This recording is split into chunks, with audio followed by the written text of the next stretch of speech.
Hello everyone, this side Manish Verma, founder of V2 academy. तो आप सभी बच्चों के लिए आज का वीडियो बहुत इंपॉर्टेंट होगा। जेई के रिजल्ट आने के बाद आप में से काफी सारे बच्चों का लगातार मैसेज कमेंट आ रहा है कि सर हमारा इतना परसेंटाइल बना है और इतने परसेंटाइल पे हमें किस कॉलेज के अंदर एडमिशन मिल पाएगा। तो अगर जेई के रिजल्ट आने के बाद आपका जो परसेंटाइल बना है, अगर आपका भी डाउट है कि उस परसेंटाइल पे आपको किस कॉलेज के अंदर एडमिशन मिलेगा, आपको कौन सा एनआईटी मिलेगा, आपको कौन सा ट्रिपल आईटी मिलेगा, या फिर आपको कौन से जीएफटीआई के अंदर एडमिशन मिल पाएगा, अगर इस तरीके का डाउट है तो आपने बिल्कुल सही वीडियो पर क्लिक किया है। वीडियो बहुत इंपॉर्टेंट होगा, पूरी ध्यान से आप लोग देखिएगा।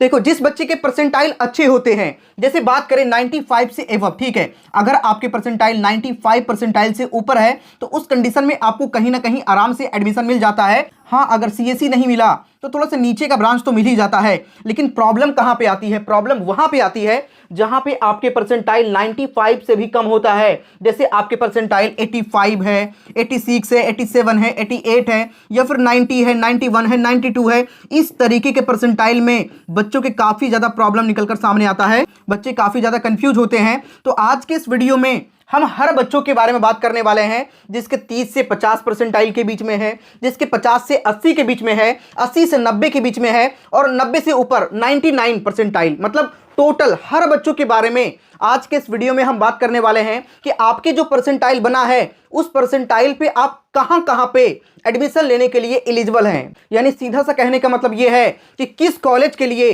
कट ऑफ क्या कुछ जाती है, सारी बातें आज के इस वीडियो में करेंगे। वीडियो बहुत इंपॉर्टेंट होगा, पूरी ध्यान से आप लोग देखिएगा। देखो, एक चीज यहां पे समझना, देखो होता क्या है, देखो एडमिशन के लिए आपको करना होता है काउंसलिंग, ठीक है।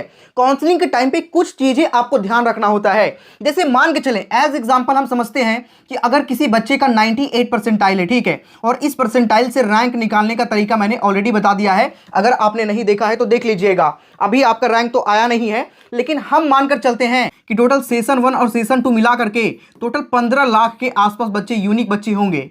और इस पे अगर 98 परसेंटाइल पे हम रैंक निकालें तो रैंक निकलकर सामने आएगा 30,000, ठीक है। कैसे निकालना है? तो सबसे पहले हम एक परसेंटाइल पे कितने बच्चे हैं वो निकाल लेंगे। तो एक परसेंटाइल पे हो जाएगा 15,000 बच्चा, और हमको निकालना कितना है? 98 परसेंटाइल का। तो 100 में से 98 को माइनस करेंगे, टॉप 2 परसेंटाइल आया, ठीक है। और टॉप 2% बच्चा अगर है तो 1% में 15,000 है, तो 2% पे कितना हो जाएगा? 2% पे हो जाएगा 30,000 बच्चा, यानी कि 98 परसेंटाइल पे 30,000 रैंक आपका बनेगा, ठीक है। तो इस रैंक पे आपके पास कई सारे ऑप्शंस होंगे, सिर्फ एक ऑप्शन नहीं होगा। आपको एनआईटी के अंदर, कुछ एनआईटी के अंदर आपको ईसीई या फिर कहीं कहीं पे आपको सीएससी टाइप के ब्रांचेस भी मिल रहे होंगे। जैसे मान के चलें, इस रैंक पे आपको एनआईटी नागालैंड के अंदर, ठीक है, नागालैंड के अंदर आपको मिलता है कंप्यूटर साइंस इंजीनियरिंग, ठीक है, यहां पे आपको सीएससी मिल रहा है। लेकिन सेम इसी रैंक पे आपको ट्रिपल आईटी के अंदर, जो ट्रिपल आईटी जैसे कुरनूल है, वहां पे मान के चले, वहां पे आपको, वहां पे भी सीएससी मिल रहा है।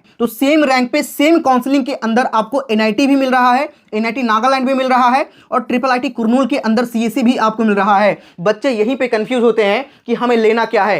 देखो, बहुत सारे बच्चों का ऐसा चॉइस होता है कि हम ट्रिपल आईटी में चले जाएंगे, लेकिन हम टियर 3 एनआईटी के अंदर नहीं जाएंगे, ठीक है, जो लोअर एनआईटी है हम वहां पे नहीं जाएंगे। तो बच्चा क्या करेगा? इसको स्किप कर देगा, एनआईटी नागालैंड के अंदर सीएससी ना लेकर के वो ट्रिपल आईटी कुरनूल के अंदर सीएससी ले लेगा, क्योंकि ट्रिपल आईटी कुरनूल थोड़ा सा अच्छा लेवल का ट्रिपल आईटी है, और ये बच्चा एनआईटी का टैग छोड़ के ट्रिपल आईटी में एडमिशन ले लेगा। तो इस तरीके की बहुत सारी चीजें आपको ध्यान में रखना होता है। हम हर एक मुद्दे पर बात करेंगे, हर एक चीज को डिटेल्ड में समझेंगे, डीपली समझेंगे। वीडियो बहुत इंपॉर्टेंट होगा, पूरी ध्यान से आप देखिएगा। लेकिन उससे पहले मैं आप सभी के साथ में एक बहुत इंपॉर्टेंट बात शेयर करना चाहूंगा, और वो इंपॉर्टेंट बात यह है कि बच्चे अभी इस टाइम पे बहुत ज्यादा परेशान हैं। रिजल्ट आने के बाद में कॉलेज चूज करने को लेकर काफी ज्यादा कंफ्यूज हैं। तो रिजल्ट के बाद आपको बिल्कुल भी परेशान होने का कोई भी जरूरत नहीं है। कुछ अच्छे जो इंपॉर्टेंट इंजीनियरिंग एंट्रेंस एग्जामिनेशन है, आपको उसके लिए जरूर अप्लाई करना चाहिए। आपको अप्लाई करना बिल्कुल भी मिस नहीं करना चाहिए। जैसे कुछ बड़े एंट्रेंस एग्जाम की बात करें तो वीआईटी ट्रिपल ई हो गया, बिटसैट हो गया, एनसैट हो गया, इस तरह के एप्लीकेशन फॉर्म आपको जरूर फिल करना चाहिए। एनसैट की बात करें तो एनसैट एक बहुत ही इंपॉर्टेंट एंट्रेंस एग्जाम है, जिसके बेस पे आपको एडमिशन मिलता है न्यूटन स्कूल ऑफ टेक्नोलॉजी में। न्यूटन स्कूल ऑफ टेक्नोलॉजी का नाम आपने पहले कहीं ना कहीं जरूर सुना होगा, क्योंकि ये इंडिया का सबसे एडवांस करिकुलम को फॉलो करने के लिए जाना जाता है। यहां पे आप इनका करिकुलम देख भी सकते हैं, इंडस्ट्री फर्स्ट एडवांस करिकुलम, जिसमें डे 1 से ही कोडिंग पर फोकस करवाया जाता है। फर्स्ट ईयर का करिकुलम देख सकते हैं कितना एडवांस्ड है।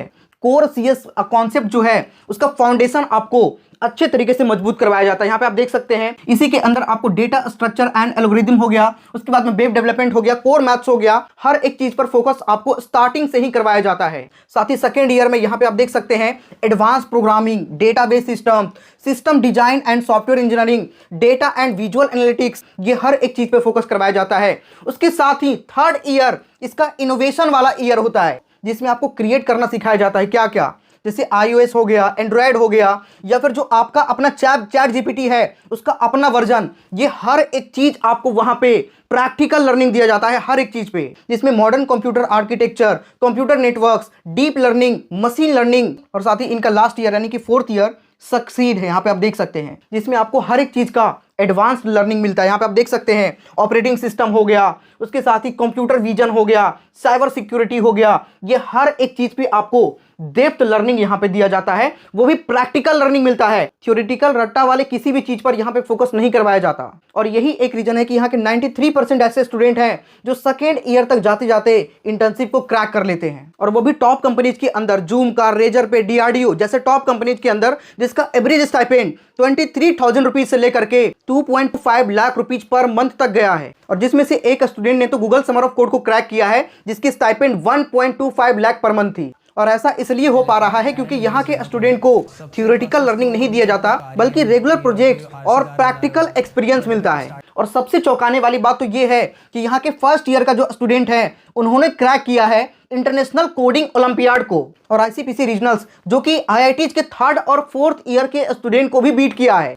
और ये सारे स्टूडेंट को यहाँ पे आप देख सकते हैं। तो देखो, अगर आपको भी यहाँ पे एडमिशन लेना है तो एडमिशन लेने के लिए आपको एक एंट्रेंस एग्जाम के लिए अप्लाई करना होता है जिसका नाम है एनसैट। एनसैट का एप्लीकेशन फॉर्म अभी ओपन है, रजिस्ट्रेशन ओपन है, जिसके एग्जामिनेशन यहाँ पे आप देख सकते हैं 21 मार्च को होने वाला है। अप्लाई करने का लिंक आपको डिस्क्रिप्शन कमेंट के सबसे टॉप पे है। अगर आपका भी लक सही हुआ और आप इस एंट्रेंस एग्जाम में अच्छा परफॉर्म करते हैं तो आपका भी यहाँ पे एडमिशन हो जाएगा, और अभी इसके बेस पे आपको मैक्सिमम लेवल का स्कॉलरशिप भी मिल रहा है। ठीक है, तो जितने भी लोग अप्लाई करना चाहते हैं बिल्कुल भी लेट मत करिए, जल्दी से अप्लाई करिए। अप्लाई करने का लिंक आपको डिस्क्रिप्शन कमेंट के सबसे टॉप पे मिल जाएगा, या फिर अगर आपको कुछ और जानना है मोर डिटेल के लिए भी आपको डिस्क्रिप्शन कमेंट के सबसे टॉप पे लिंक मिल जाएगा, एक बार जाकर के जरूर चेकआउट करना। ठीक है, अब हम लोग वीडियो में और आगे बढ़ते हैं और चीजें समझने का प्रयास करते हैं। अभी तक आपको यहां तक चीजें समझ में आ गई, मैंने बहुत सारी चीजें आपको बताया। अभी सबसे इंपॉर्टेंट, अगर एक सेफ स्कोर समझने का प्रयास करें कि सेफ रैंक क्या है, देखो परसेंटाइल से रैंक निकालने का तरीका मैंने आपको बता दिया है। उससे अगर सेफ रैंक हम समझने का प्रयास करें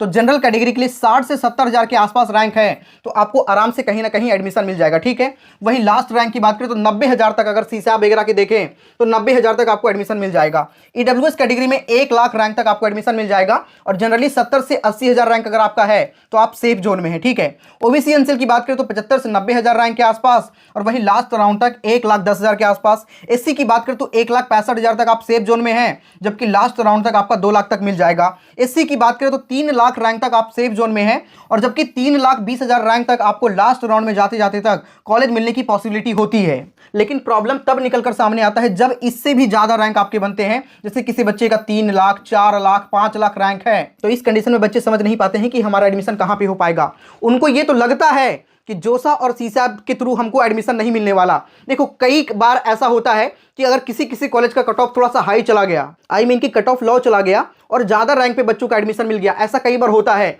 एनआईटीज में भी कई बार ऐसा होता है कि होम स्टेट से 8 लाख, 10-10 लाख रैंक तक कॉलेज मिल जाता है, लेकिन ये सीट ज्यादा नहीं होता, 2-4 सीट ऐसा होता है। ठीक है, तो इस बात को बहुत ज्यादा सीरियसली नहीं लेना है। कई बार बहुत ज्यादा रैंक पर भी कॉलेज मिल जाता है, लेकिन ज्यादा बच्चों को नहीं मिल पाता, कुछ ही बच्चों को मिल पाता है, और इसके पीछे बहुत सारे फैक्टर्स काम करते हैं। हो सकता है वो बच्चा होम स्टेट का हो, और हो सकता है कि उस एनआईटी के अंदर उसको लोअर ब्रांच मिला हो, तो इस तरह की बहुत सारी बातें हो सकती है। लेकिन ये जो मैंने आपको बताया ये सेफ जोन में है। लेकिन ऐसे बच्चे जिनके रैंक ज्यादा आ जाते हैं, जैसे आपके परसेंटाइल 60 आ गया, 65 आ गया, 70 आ गया, 75 आ गया, 80 आ गया, इस तरीके का परसेंटाइल अगर आपका है तो उस कंडीशन में आपके पास ऑप्शंस खुल जाता है। कुछ ऑप्शन जैसे मैं आपको थोड़ा सा बताना चाहूंगा, जैक दिल्ली का। ठीक है, जैक दिल्ली क्या है? जैक दिल्ली दिल्ली स्टेट के लिए काउंसलिंग होता है, जिसके अंदर टोटल 5 कॉलेजेज आते हैं और ये सारे टॉप कॉलेजेज आते हैं। DTU हो गया, NSUT हो गया, IIIT दिल्ली हो गया, IGDTUW हो गया, DSEU हो गया। ये 5 इंस्टीट्यूट आपके जैक दिल्ली के अंदर देखने को मिलता है। और ये सारे इंस्टीट्यूट जो मैंने आपको बताया ना, NIT के टक्कर का इंस्टीट्यूट है,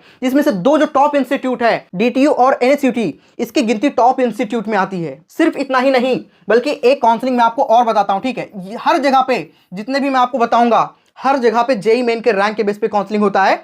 AKTU यूपी स्टेट का काउंसलिंग होता है, जिसके बेस पे बच्चों को 30% 40% पर भी एडमिशन मिल जाता है। रीजन क्या है कि यहाँ पे बहुत सारे कॉलेजेस हैं, गवर्नमेंट कॉलेजेस, प्राइवेट कॉलेजेस, हर तरीके का कॉलेज आपको AKTU के अंदर देखने को मिलेगा। और AKTU में भी बहुत सारे अच्छे अच्छे लेवल के कॉलेज हैं। IET Lucknow, KNIT Sultanpur, BIET Jhansi, राजकीय इंजीनियरिंग कॉलेज के अलावा और भी कई सारे ऐसे इंजीनियरिंग कॉलेजेस हैं जो यूपी के अंदर है और जो AKTU से एफिलिएटेड है। हर जगह पे काउंसलिंग के लिए एक AKTU यानी कि जिसे आप यूपी टैक भी कहते हैं, उसका एक काउंसलिंग होता है। और जिनके बहुत ज्यादा भी रैंक है तब भी यहाँ पे आपको एडमिशन मिल जाता है। लेकिन मैं यहाँ पे एक बात आपको जरूर कहना चाहूंगा कि लाख आप हर काउंसलिंग में पार्टिसिपेट करें, लेकिन कॉलेज चूज करने से पहले ये जरूर ध्यान रखना कि कॉलेज है कहाँ पे, कॉलेज का प्लेसमेंट कैसा है, किस तरीके का इंफ्रास्ट्रक्चर है, क्या क्या फैसिलिटी है, आपको क्या वहां पे प्रोवाइड किया जाता है, बच्चों से बात करना, इन तरह की कुछ चीजें आपको जरूर ध्यान रखना चाहिए कॉलेज को चूज करने से पहले। क्योंकि कोई एक दिन की बात नहीं है, 4 साल आपको वहां पे रहना है।